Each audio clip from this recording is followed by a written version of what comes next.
Assalamualaikum warahmatullahi wabarakatuh. Konnichiwa, apa kabar untuk semuanya? Pada video kali ini kita akan membahas tentang apa yang pertama kali harus dipelajari dalam belajar bahasa Jepang. Sedikit pengetahuan tentang belajar bahasa Jepang, ada hal-hal yang memang harus kita pelajari sebelumnya. Mungkin kita langsung aja ke video berikutnya. Oke. Hal yang paling penting harus dipelajari dalam belajar bahasa Jepang. Ichiban, hiragana adalah suatu cara penulisan bahasa Jepang dan mewakili sebutan suku kata pada masa silam. Ia juga dikenal sebagai onade atau tulisan wanita karena biasanya digunakan oleh kaum wanita. Seperti kita lihat dari tulisan hiragana sendiri cenderung ke kewanitaan. Oke, selanjutnya kita lihat dari bentuk-bentuk huruf hiragana, mulai dari A atau huruf-huruf vokal seperti A, I, U, E, O.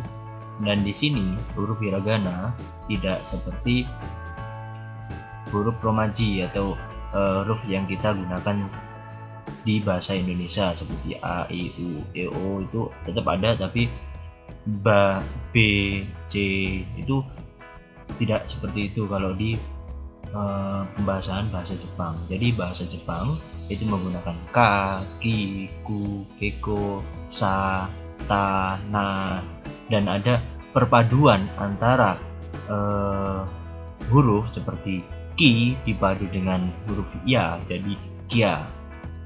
Bisa kita lihat dari tabel berikut, bisa dihafalkan dan coba ditulis. Oke, kita menuju ke yang nomor 2 atau nimbang. Nomor 2 yaitu katakana. Katakana adalah salah satu dari pada 3 cara penulisan dalam bahasa Jepang. Katakana biasanya juga digunakan untuk menulis kata-kata yang berasal dari bahasa asing yang sudah diserap dalam bahasa Jepang atau gairaigo. Selain itu juga digunakan untuk menulis onomatope dan kata-kata asli bahasa Jepang. Hal ini hanya bersifat penegasan saja. Seperti contoh takushi, terus Indonesia itu termasuk menggunakan katakana. Oke, kita bisa lihat tabel huruf katakana.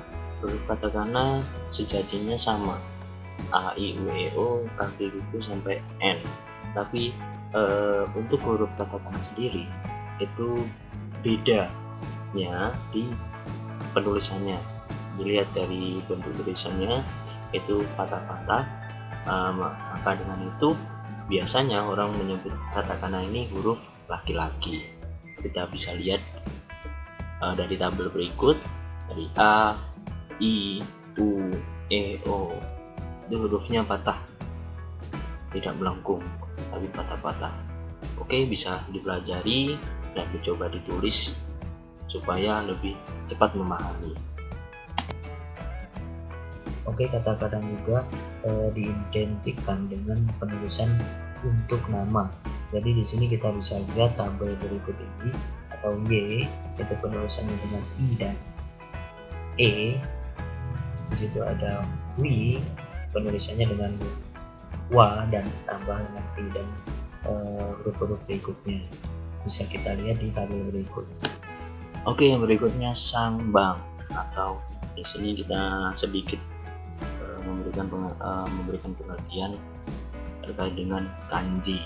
Apa sih kanji itu? Secara harfiah berarti aksara dari Han, adalah aksara Tionghoa yang digunakan dalam bahasa Jepang. Kanji adalah salah satu dari 4 set aksara yang digunakan dalam tulisan modern selain katakana dan hiragana dan romaji. Jadi sebelum kita belajar kanji, disarankan untuk kita belajar hiragana dan katakana. Lebih semangat lagi belajar hiragana dan katakananya ya. Oke, di sini ada contoh kanji.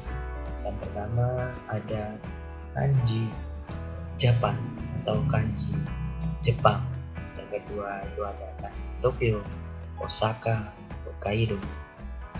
Ada kanji api, ada kanji hujan, ada kanji air. Nah, nanti untuk penjelasan tentang kanji di video berikutnya kita terus. Oke Mina, aksara-aksara yang tadi kita bahas adalah hal yang pertama kali harus kita pelajari untuk bisa belajar bahasa Jepang.